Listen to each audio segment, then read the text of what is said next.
Noticentro 1, CMI. Ministerio de Salud identifica 3 casos de viruela del mono, 2 en Bogotá y 1 en Medellín. Histórica nevada en el páramo de Sumapaz. Otro policía asesinado en la vía Santa Fe de Antioquia y Anzá. Más de 4 millones de vehículos se movilizarán en carreteras del país durante puente festivo.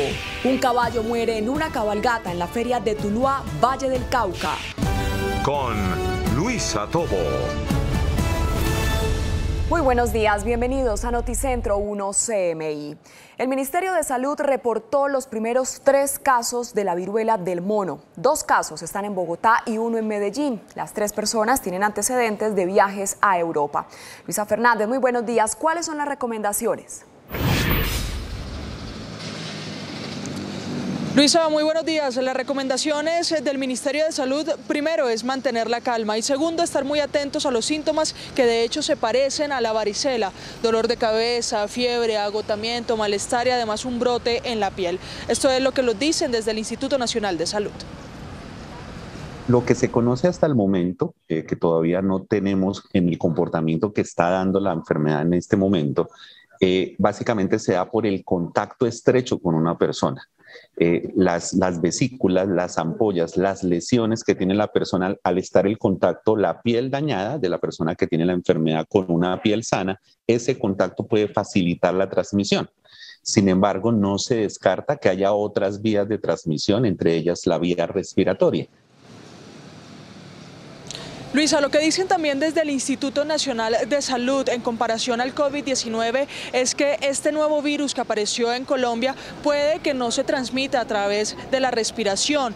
También aseguran que es muy posible que el alcance de este nuevo virus no se parezca o no llegue a niveles como los del COVID-19. Sin embargo, están estudiando el comportamiento del virus de esta viruela del mono en África, en donde ya se declaró una endemia, y en otros países en donde ya se han detectado casos. Es por eso que uno de los factores importantes que usted debe tener en cuenta al presentar este tipo de síntomas es haber salido de Colombia, haber viajado a Europa especialmente, o a África o a otros países en donde ya hay casos. En cuanto a las alertas, lo primero que dicen es que es muy temprano para asegurar de que este virus va a tener un alcance parecido al COVID-19 y es por eso que todavía no se toman medidas de restricción. Es muy temprano para poderlo decir, sin embargo, el comportamiento que ha mostrado la enfermedad hasta el momento ha sido muy benigno, teniendo un comportamiento inusual en términos de los síntomas clínicos que presenta. Algunos de los brotes que se habían descrito previamente hablaban de que hasta 1% de la población afectada muere a causa del monkeypox. Lo que estamos observando hasta el momento es que la casuística, que ya supera los 3.000 casos en el mundo, solamente se ha presentado un deceso en una persona inmunocomprometida.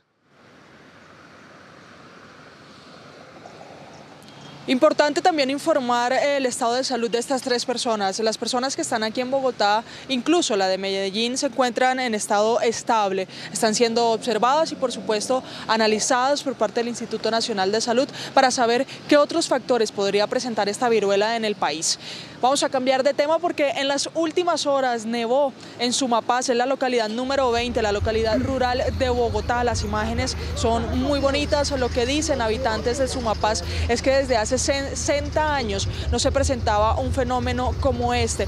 Esto se presentó en camino a la vereda San Juan, especialmente en todo el pliegue del páramo y cerca a la laguna que está tomando el camino hacia ese corregimiento. No se presentaron afectaciones ni a cultivos y tampoco en el transporte, pues recordemos que aunque fue densa la caída de esta nevada, pues el transporte se pudo movilizar. A esta hora ya se normaliza el clima en el páramo de Sumapaz. A las 12 del mediodía tendremos más detalles de estas 2 noticias, especialmente los detalles sobre la viruela del mono, de la que debemos estar muy informados. Luisa, a las 12 nos vemos. Así es, Luisa, precisamente volviendo a los casos confirmados por el Ministerio de Salud de la viruela del mono, uno de ellos fue detectado en la capital antioqueña. Yusi Chaparro, ¿de quién se trata? Muy buenos días.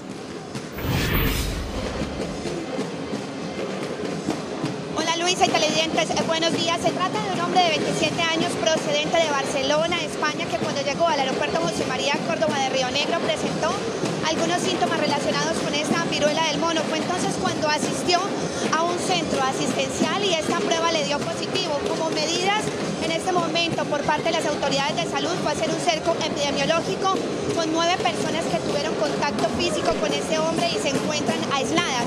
Están a la espera de que les puedan hacer estas pruebas y determinar si estarían positivas o no. Según la Secretaría de Salud de Medellín, por ahora se encuentra controlado este virus en la ciudad. Hizo algunas recomendaciones teniendo en cuenta que la viruela del mono solo se transmitiría a través de contacto físico y de fluidos líquidos. Y en otras noticias de Antioquia, a las 11:06 de la mañana, una nueva emboscada contra la fuerza pública se presentó en la vía que conduce del municipio de Anzá hacia Santa Fe de Antioquia. Esta vez murió un patrullero identificado como Joyler Blandón, de 27 años, oriundo de Condoto, Chocó, y quien se encontraba en esta vía realizando algunas labores de patrullaje cuando fue emboscado, atacado a bala por grupos armados. Se presume, según la policía, que podrían ser los responsables el Clan del Golfo, que es el grupo delincuencial que está presente en esta zona y que podría ser una retaliación como la extradición de la hermana de alias Otoniel. Y finalmente, más noticias de Medellín. A las 11:06 de la mañana, en video quedó grabado el momento de tensión que vivió un hombre que se encontraba en su vehículo en el nororiente de Medellín y fue abordado por un sicario, un delincuente que intentó robarlo, lo amenazó con un cuchillo, incluso lo apuñaló y luego huyó. Más adelante, en minutos, ampliaremos estas noticias desde la capital antioqueña. Así es, Yussi, muchas gracias. Y en la Casa de Nariño inició la comisión de empalme para un proceso de transición entre el gobierno del presidente Iván Duque y el presidente electo Gustavo Petro. Gerardo Aristizábal, quienes participan en este encuentro, muy buenos días. Luisa Fernanda, televidentes de Noticentro 1 CMI, muy buenos días. A las 10 en punto comenzó esta reunión de empalme entre las comisiones delegadas por el presidente Iván Duque, que encabeza el secretario general de la presidencia, Víctor Muñoz, la jefe de gabinete, María Paula Correa, el ministro de Hacienda, José Manuel Restrepo, igualmente que la directora de Planeación Nacional, la doctora Barco. Por parte del presidente electo, Gustavo Petro, hacen parte de 4 integrantes de esta comisión. Mauricio Liscano, expresidente del Congreso de la República.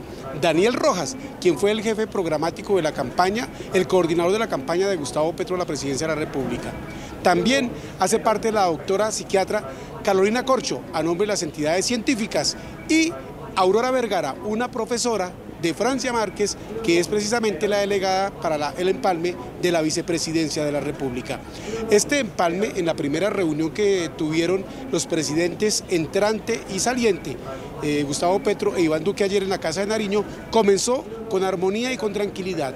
Aquí, en esta reunión, es muy importante porque el gobierno saliente le entrega toda la situación nacional al gobierno entrante, lo pone al tanto de cómo están las finanzas, de seguridad, de salud, todo lo que debe saber el gobierno entrante. Una transición que prometió el presidente Duque va a ser institucional, armónica, como debe ser en una democracia, que eligió en una alternancia al presidente electo Gustavo Petro, quien debe tomar posesión el próximo 7 de agosto. Desde la Casa de Nariño, Gerardo Aristizábal, Noticentro 1, CMI. Gerardo, gracias. Y se alista el plan Éxodo para el puente festivo de la celebración del Sagrado Corazón. Más de 4 millones de viajeros en carro, en avión más de 499.000 y por las terminales 1.395.000. Estilo Engas tiene todo el reporte. Stick, buenos días. Compañera en estudio y televidentes, buen día. Pues mire, se activó el denominado Plan Éxodo para este puente festivo en la celebración del Sagrado Corazón. Hay que decir que son más de 4 millones de vehículos paso a peaje, lo que estiman las autoridades se movilicen durante estos 3 días. Hay que decir que en este momento ya se presentan algunos represamientos, por ejemplo, en la autopista sur, en la calle 80 y en la calle 13. Algunas recomendaciones se entregaron desde el gobierno nacional para todas las personas que piensan y tienen planeado salir durante este fin de semana de paseo.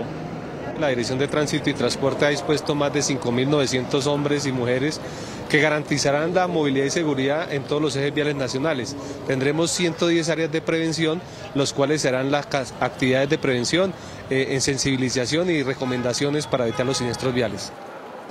Por las terminales terrestres se estima que serán más de 1.395.000 los viajeros y por los aeropuertos del país cerca de 500.000 los pasajeros. Bueno, esperamos que en el país se muevan alrededor de 4 millones de vehículos en el paso por peaje, alrededor de 1.300.000 pasajeros en las terminales de transporte y alrededor de 500.000 personas se esperan que se movilicen a través de los diferentes aeropuertos del país.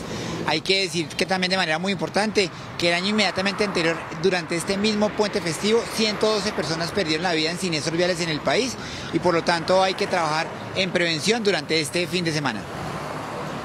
Importante planear su viaje con anticipación y respetar las señales de tránsito para evitar contratiempos durante estos días de puente festivo. Hablamos ahora de otra importante noticia y tiene que ver con un mega operativo que realizó la Dijín de la policía, esto en el departamento de Magdalena. En total 4 personas capturadas, todos estos integrantes del Clan del Golfo. Esto dijeron desde las autoridades. Se da un contundente golpe contra la estructura de la zona rural de Pibijay, en donde se capturan 4 individuos, se incautan 3 armas de fuego cortas, 2 revólveres y una pistola. Con eso esperamos esclarecer más de 5 homicidios cometidos en esta región del país. Alias Chaparra y alias La Perry hacían parte de este clan familiar. Por parte de las autoridades se confirmó que todas estas personas estaban señaladas y que serían protagonistas de múltiples homicidios, secuestros y extorsiones. A las 12 del mediodía, más detalles de estas 2 importantes noticias. Por ahora me despido desde el sur de Bogotá, informó Stig Luengas para Noticentro 1 CMI. Stig, muchas gracias. Hacemos una pausa en Noticentro 1 CMI y al regresar espere. Un caballo muere en cabalgata de las ferias de Tuluá. Ya volvemos.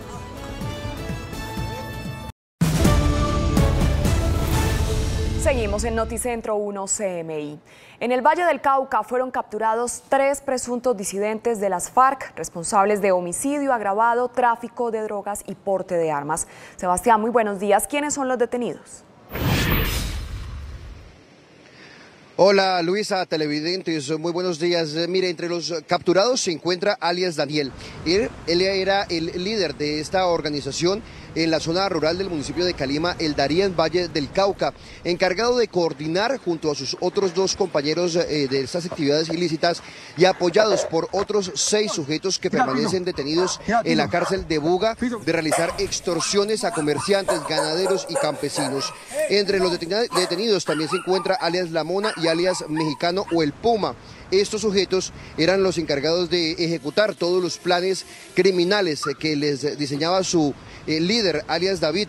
Durante la captura fueron ubicadas también varias armas de fuego en una finca donde se ocultaban. Ahora deberán responder por los presuntos delitos de homicidio agravado, concierto para delinquir, tráfico o porte de armas de fuego y también tráfico o fabricación de estupefacientes.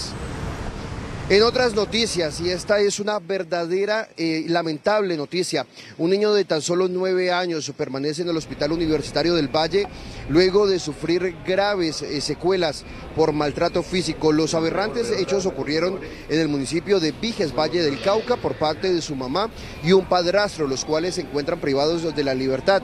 El último parte médico indica que el niño no podrá hasta el momento volver a caminar ni valerse por sí mismo, ni siquiera puede alimentarse ni respirar por múltiples golpes que sufrió en su cabeza que le generaron un gravísimo trauma craneoencefálico. De acuerdo con el reporte que entregó en su momento la Fiscalía General de la Nación, este niño se le hallaron varios golpes de trauma craneoencefálico provocado por un elemento contundente, lesiones progresivas causadas con diversos objetos contundentes, cicatrices antiguas y otras en proceso de cierre. Adicional a eso, el ente acusador informó en su momento también que el niño permanecía amarrado de pies y manos y encerrado en una habitación. Y finalizamos con los desórdenes en los que terminaron la cabalgata durante la feria de Tuluá, centro del Valle del Cauca. En imágenes ustedes observarán a varios caballos que resultaron heridos, al parecer por malos tratos. Uno de ellos murió por un infarto, otros 2 también sufrieron problemas cardíacos, los cuales fueron auxiliados por veterinarios que formaban parte del evento. Según una diputada del departamento del Valle del Cauca, había presencia incluso de menores de edad durante este evento, en el cual participaron más de 3.000 jinetes de distintas partes del país. Por su parte, en respuesta a Noticentro 1 CMI, la organización de esta cabalgata de la Feria de Tuluá lamentó lo ocurrido. Adicional a eso, confirmó que no hubo hechos de violencia entre los asistentes y uno de los caballos resultó herido por la patada que le propinó otro de los ejemplares en este municipio del centro del Valle del Cauca. La ampliación la tendremos más adelante. Es por ahora toda la información. Desde Cali, Sebastián Bedoya, Noticentro 1 CMI. Sebastián, muchas gracias. Y en la cárcel Modelo de Barranquilla se registró una riña entre los internos. Hay 8 heridos. Jorge Castro tiene todos los detalles. Jorge, buenos días. Muchas gracias, muy buenos días. El personal de guardianes y custodia de la cárcel nacional Modelo de Barranquilla está investigando qué fue lo que exactamente ocurrió, qué originó esta riña, que dejó saldo de 8 presos heridos. 3 de ellos se encuentran en efecto en delicado estado de salud, internados en un centro asistencial. Todos resultaron heridos con armas blancas, lesiones que fueron causadas con elementos cortopunzantes de fabricación artesanal dentro de la cárcel. El personal de guardianes dijo que la trifulca de presos fue controlada con el Cuerpo de Reacción Inmediata CRI del IMPEC, mientras se está a la espera de que se esté dando por parte del personal de custodia una socialización para establecer las causas de qué fue lo que aconteció, pues hacía años no se registraba un hecho de alteración dentro de la cárcel Modelo de la ciudad de Barranquilla. La Corte Suprema de Estados Unidos anuló la histórica sentencia que legalizó el aborto en el país desde 1973. El Senado estadounidense dio luz verde a un histórico proyecto de ley para controlar el porte de armas y las fuerzas ucranianas se retirarán de Severodonetsk, una estratégica ciudad devastada por la ofensiva rusa. Las noticias del mundo en Noticentro 1 CMI. La Corte Suprema de Estados Unidos anuló la histórica sentencia que legalizó el aborto en la nación norteamericana desde hace más de medio siglo. El dictamen supone la decisión más importante del Tribunal Supremo en décadas y significa un duro golpe para el acceso al derecho al aborto, debido a que a pesar que la decisión no convierte en ilegales las interrupciones del embarazo, se hace retroceder a Estados Unidos a la situación vigente antes de la sentencia Roe vs. Wade de 1973, cuando cada estado era libre de autorizarlas o no, solo que ahora ya casi la mitad de estados del país han aprobado o aprobarán leyes que lo prohíben o imponen medidas estrictas para regular el procedimiento. Las fuerzas ucranianas se retirarán de Severodonetsk, una estratégica ciudad que fue escenario de una tenaz ofensiva que dejó esta localidad reducida a escombros, mientras los rudos combates callejeros durante semanas en las que las tropas de Kiev intentaron superar la desventaja bélica respecto a Rusia con una férrea resistencia. La toma de Severodonetsk en el Donbass se convirtió en un objetivo clave de los rusos para tomar por completo esta región separatista en el este de Ucrania. Tras dejar el 90% de la estratégica ciudad dañada y más del 80% de las casas que fueron demolidas, ahora los rusos avanzan hacia Lysychansk, que también está bajo un rudo asedio de las tropas de Moscú, que bombardean sin cesar esta localidad. Los indígenas ecuatorianos protagonizaron fuertes enfrentamientos con la policía tras intentar tomarse el Congreso en el centro de una militarizada ciudad de Quito. Esto pese al intento del gobierno de Guillermo Lasso para abrir una vía al diálogo y así resolver la ola de manifestaciones que ya cumplen 12 días y dejan 6 civiles muertos.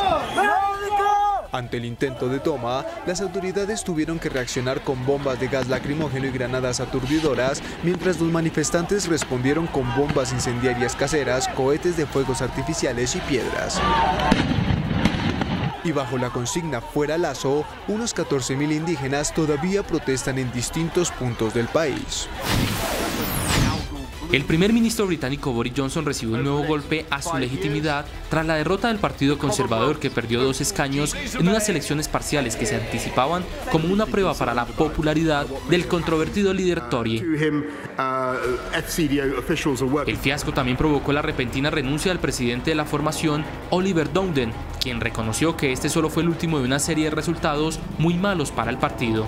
Sin embargo, y pese a la enorme presión, Johnson se niega a dimitir pese a ser considerado como un mentiroso por una mayoría de británicos y al descontento social por una inflación descontrolada.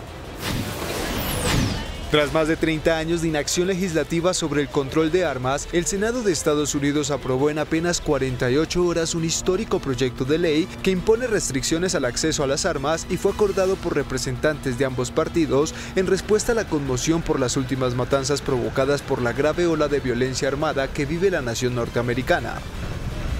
Por 65 votos contra 33, la Cámara Alta le dio luz verde al texto que contó con el apoyo de 15 republicanos y fue aprobado apenas unas horas después de que el Tribunal Supremo estadounidense consagró el derecho a portar armas en público.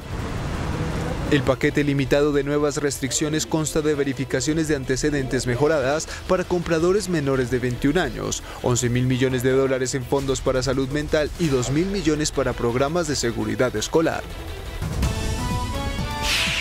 La Corte Suprema de Estados Unidos anula el derecho al aborto aprobado hace 50 años. Gobierno de Iván Duque pide anular fallo que legaliza el aborto hasta las 24 semanas de gestación. Se abren las puertas del diálogo. Expresidente Uribe acepta invitación del presidente electo Gustavo Petro. Ministerio de Salud identifica 3 casos de viruela del mono, 2 en Bogotá y 1 en Medellín. Histórica nevada en el páramo de Sumapaz. Más de 4 millones de vehículos se movilizarán en carreteras del país durante puente festivo. Con Luisa Tobo. Seguimos en Noticentro 1 CMI. La Corte Suprema de Estados Unidos anuló la histórica sentencia que legalizó el aborto en la nación norteamericana desde hace más de medio siglo. Una decisión que pone un duro retroceso para el acceso al derecho a este procedimiento, que la polémica decisión no convierte en ilegal, pero que sí hace retroceder a este país a la situación vigente antes de la sentencia Roe versus Wade en 1973, cuando cada estado era libre de autorizar o no las interrupciones del embarazo. Ahora, casi la mitad de los estados han aprobado o aprobarán leyes que lo prohíben o imponen medidas estrictas para regular el aborto. Y a propósito de la anulación de la sentencia sobre el aborto Roe versus Wade, Noticentro 1 CMI estableció que el gobierno nacional le ha pedido a la Corte Constitucional que anule la sentencia que despenalizó el aborto hasta la semana 24 de gestación. Ana María Cuesta, ¿quién hace esta petición? Buenas tardes. Muy buenas tardes, Luisa. La ha hecho el Ministerio de Justicia. El Ministerio de Justicia le ha enviado un concepto a la Corte Constitucional pidiendo que tumben el fallo que adoptaron el pasado febrero y que despenalizó el aborto en Colombia hasta el 6º mes de gestación. Dice el Ministerio de Justicia que debe caerse este fallo porque viola el principio de cosa juzgada, porque hubo presuntas irregularidades durante el trámite de la sentencia y porque ningún juez puede disponer de la vida de otros. Más detalles. Un documento firmado por Alejandro Melo Saade, director jurídico del Ministerio de Justicia, advierte que no existe bien superior más importante que la vida humana, que es el fundamento de todos los demás derechos, por lo que ni siquiera un tribunal judicial internacional o nacional puede arrogarse el derecho para determinar desde cuándo una vida merece protección constitucional per se. El ministerio ha pedido que se caiga el fallo que despenalizó el aborto hasta la semana 24, advirtiendo que hubo irregularidades en la expedición de la sentencia que guardan relación con que el magistrado Antonio José Lizarazo presentó en agosto de 2021 una ponencia que pedía despenalizar totalmente el aborto, pero el 2 de febrero de 2022 cambió el sentido del fallo proponiendo la despenalización a los 6 meses. El gobierno también advirtió que las futuras reglamentaciones sobre el aborto deben ser competencia del Ejecutivo y del Congreso. Noticentro 1 CMI conoció este documento en primicia y la Corte Constitucional deberá estudiar en los próximos días 12 solicitudes de nulidad contra esta sentencia. Luisa, continúe usted con más información. Ana María, muchas gracias. En otras informaciones, se abren las puertas a un gran diálogo nacional. El expresidente Uribe acepta la invitación a dialogar del presidente electo Gustavo Petro. Gerardo, ¿cómo sería ese diálogo? Buenas tardes. Hola, muy buenas tardes. Desde la Casa de Nariño les decimos que todavía no hay información cierta sobre cuándo se van a reunir. el lugar, el tiempo, los términos de este encuentro entre el expresidente de los colombianos Álvaro Uribe Vélez, jefe máximo del Centro Democrático, y el presidente entrante Gustavo Petro. Lo cierto es que ante la invitación que hizo en la víspera al recibir su credencial como mandatario electo, que lo habilita para ser jefe de Estado a partir del 7 de agosto en el periodo 2022-2026, que le hizo a Álvaro Uribe de un diálogo vinculante, el exmandatario respondió en su cuenta de Twitter: agradezco la invitación del presidente Gustavo Petro. Acudiré a la reunión en representación del Centro Democrático. Son visiones diferentes sobre la misma patria, antagonistas de la política que comenzarán un diálogo sobre temas nacionales. A este trino del expresidente Uribe, el presidente electo Gustavo Petro respondió: bienvenido a la era del diálogo, que es la base de toda humanidad. Agradezco la respuesta positiva del expresidente Uribe y estoy seguro de que Colombia agradecerá el que encontremos puntos comunes para una patria común. Esto es lo que ha dicho el presidente electo Gustavo Petro, en el sentido de que también invita a Rodolfo Hernández, quien perdió la presidencia con él, para que se vincule a este diálogo. Y dice que de forma simbólica, porque Gustavo Petro manifiesta que el diálogo debe ser con todos los sectores del país, independientemente de si comparten o no las políticas que él encabezará a partir del 7 de agosto. Y acaba de concluir aquí en la Casa de Nariño la primera reunión de empalme entre los delegados por el presidente Iván Duque y los delegados por el presidente electo Gustavo Petro. El ministro de Hacienda dijo que ya quedó definido el cronograma que comenzará el próximo miércoles por sectores. En el primero de los asuntos, acordamos formalmente un cronograma de trabajo que arranca entre los equipos de empalme sectorial del Gobierno Nacional y del presidente electo a partir del próximo miércoles 29 de junio. Queremos hacer público que este proceso arrancaría en las horas de las 10 de la mañana para los ministerios o sectores de transporte, comercio y función pública, en las 3 de la tarde para los sectores de interior, justicia, trabajo y hacienda. Por parte de la comisión de empalme del presidente electo Gustavo Petro habló Daniel Rojas, quien fue su director programático, coordinador de campaña, y manifestó que aunque está reglamentado el empalme de 23 sectores y 190 entidades, el presidente electo Gustavo Petro le pide al gobierno Duque que haya unos comités intersectoriales sobre unos temas específicos. Le hemos pedido al gobierno del presidente Duque que nos permita también tener adicional a los sectores ya preestablecidos y a las mesas institucionales establecidas la posibilidad de tener unos comités intersectoriales para abordar algunos temas que son de especial relevancia para el programa de gobierno del presidente electo Gustavo Petro. Esos temas son Metro de Bogotá, Hidroituango, paz, crisis de hambre, una mesa poblacional, una mesa que tenga que ver con la empresa Monómeros y una mesa que aborde todo el tema de pandemia. Reunión armónica, institucional y democrática han manifestado los miembros de estas comisiones de empalme, que comenzará en firme el próximo miércoles. Desde la Casa de Nariño, Gerardo Aristizábal, Noticentro 1, CMI. Gerardo, muchas gracias. El Ministerio de Salud identificó los primeros 3 casos de la viruela del mono. Luisa Fernández, ¿cuáles son las medidas preventivas? Muy buenas tardes. Luisa, por ahora estar muy atentos a los síntomas, que son muy parecidos a los de la varicela. Se han confirmado estos 3 casos, pero se está haciendo todo el estudio epidemiológico para ver qué otros casos podrían salir. Colombia está en alerta por la confirmación de los 3 primeros casos de la viruela del mono en el país. Son 2 casos de adultos de nacionalidad colombiana que se identificaron en Bogotá con antecedentes de viajes a Europa, y un tercer caso identificado, adulto joven en Medellín. Los 3 casos ya han tenido el aislamiento correspondiente con el rastreo de los diferentes contactos. Usted debe tener en cuenta que los síntomas de este virus son parecidos a los de la varicela: dolor de cabeza, malestar general, fiebre, agotamiento, entre otros. Lo que se conoce hasta el momento, que todavía no tenemos en el comportamiento que está dando la enfermedad en este momento, básicamente se da por el contacto estrecho con una persona. Las vesículas, las ampollas, las lesiones que tiene la persona al estar en contacto, la piel dañada de la persona que tiene la enfermedad con una piel sana, ese contacto puede facilitar la transmisión. Sin embargo, no se descarta que haya otras vías de transmisión, entre ellas la vía respiratoria. Hasta el momento solo en África se declaró una endemia, sin embargo se desconoce si podría alcanzar la misma cobertura del COVID-19. Es muy temprano para poderlo decir, sin embargo el comportamiento que ha mostrado la enfermedad hasta el momento ha sido muy benigno, teniendo un comportamiento inusual en términos de los síntomas clínicos que presenta.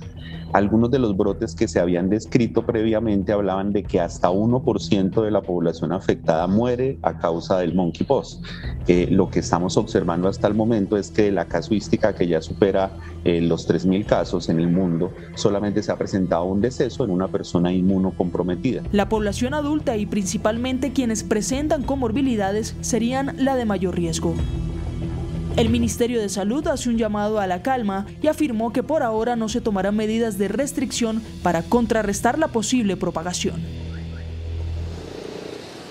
Luisa, y en las últimas horas nevó en Sumapaz. Recordemos que esta es la localidad 20, la localidad rural de Bogotá, y que también está rodeada por el páramo y por algunas lagunas. Este hecho se presentó en el camino que queda hacia el corregimiento de San Juan. Lo que indican los habitantes de Sumapaz es que hace cerca de 60 años no se presentaba este fenómeno. Las afectaciones no se presentaron, ni siquiera a los cultivos y mucho menos al transporte. De hecho, varios de los habitantes aprovecharon para tomarse la foto en medio de esta nevada.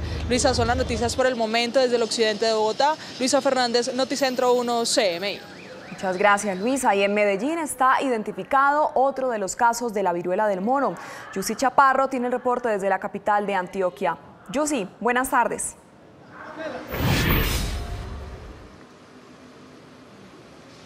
Hola Luisa, buenas tardes. Se trata de un hombre de 27 años quien estaba realizando un viaje en Barcelona, España, y cuando llegó al aeropuerto internacional José María Córdoba de Río Negro presentó los síntomas.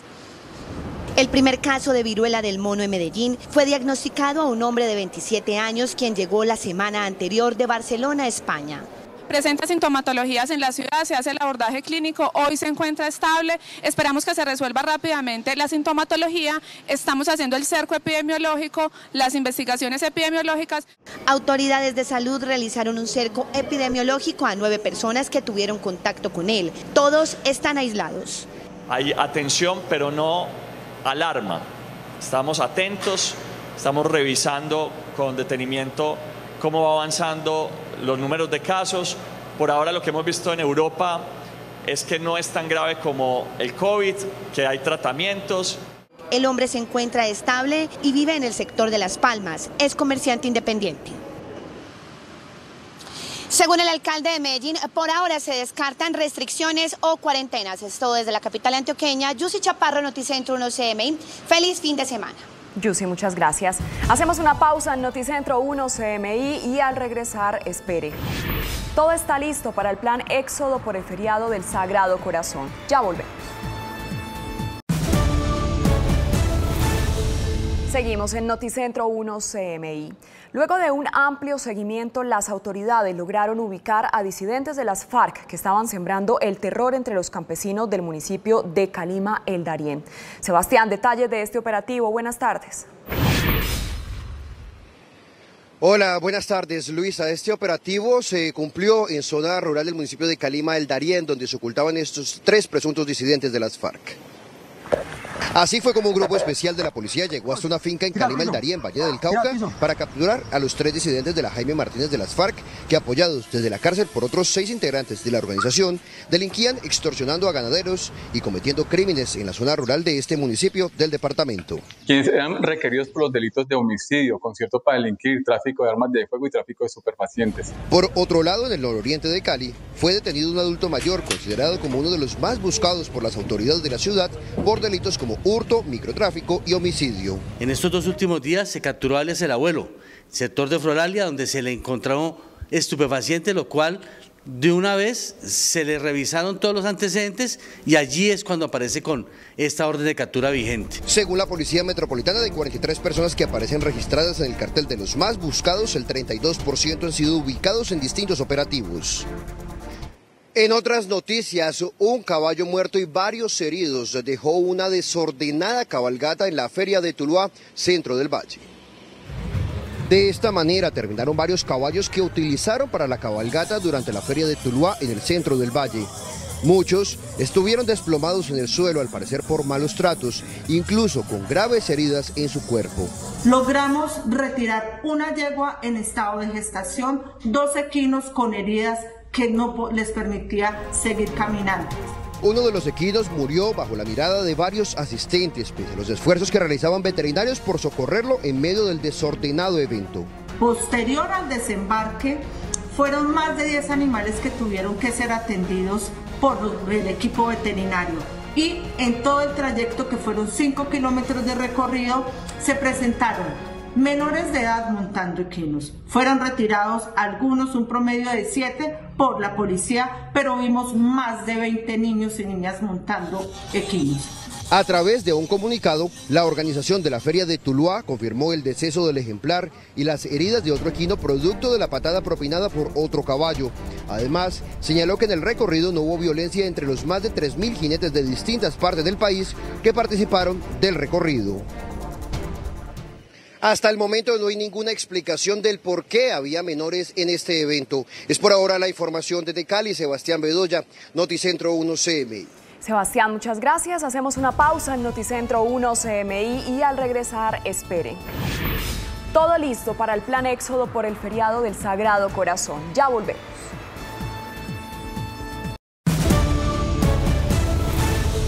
Seguimos en Noticentro 1 CMI. Se alista el plan éxodo para el puente festivo de la celebración del Sagrado Corazón. Más de 4 millones de viajeros se movilizarán en carro, en avión más de 499.000 y por las terminales 1.395.000.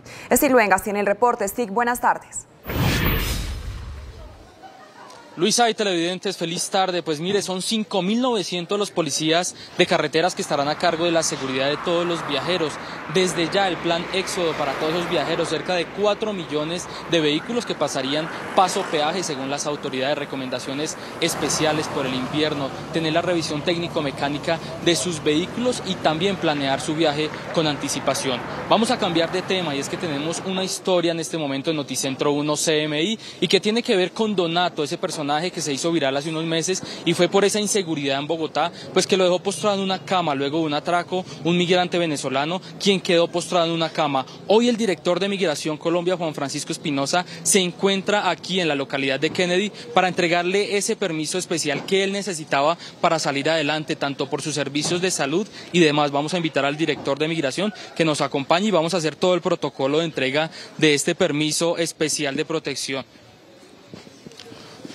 Donato era un entrenador físico quien estaba pues muy activo en su ocupación laboral. Vea, este es el momento en el que llega el director de Migración. Esto va a ser una sorpresa para esta familia que estaba esperando este permiso de protección especial por parte de Migración Colombia desde hace varios meses. Ya el director de Migración Colombia, luego de conocer pues toda la historia de Donato, luego de que fue atracado, golpeado y que quedó postrado en una cama, hizo toda la diligencia, todo el proceso que debía hacerse para que esta familia hoy reciba este permiso especial, para que Donato pueda recibir toda la atención médica, para que pueda ser atendido como debe ser. Y pues este es un mensaje también para todos los migrantes venezolanos que si hacen su proceso específico pues van a ser parte de la cifra del 1.800.000. Aquí el momento exacto, aquí está Donato con su familia. Bueno, Donato, mira, acá queríamos venir a traerte personalmente el permiso. Vamos a seguir echando para adelante, ¿viste?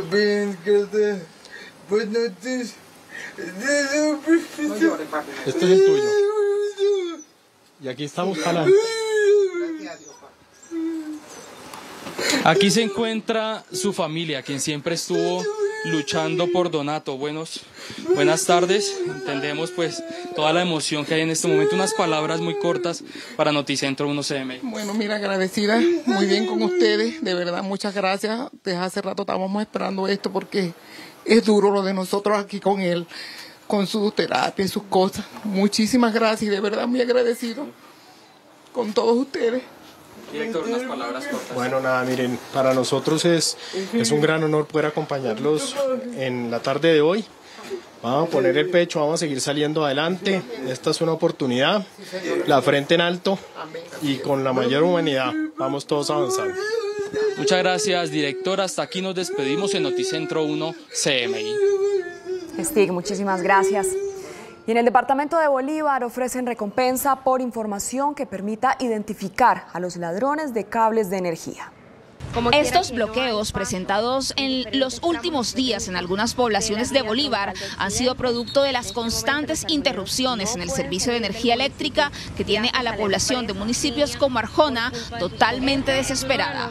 Ante las constantes quejas e inconformidad de la comunidad, la empresa Afinia, responsable de este suministro, responde que los cortes son consecuencia de las bandas que hurtan redes de la línea Ternera-Cambote en horas de la madrugada. Las bandas delincuenciales que constantemente hacen atentado a la infraestructura eléctrica de Afinia.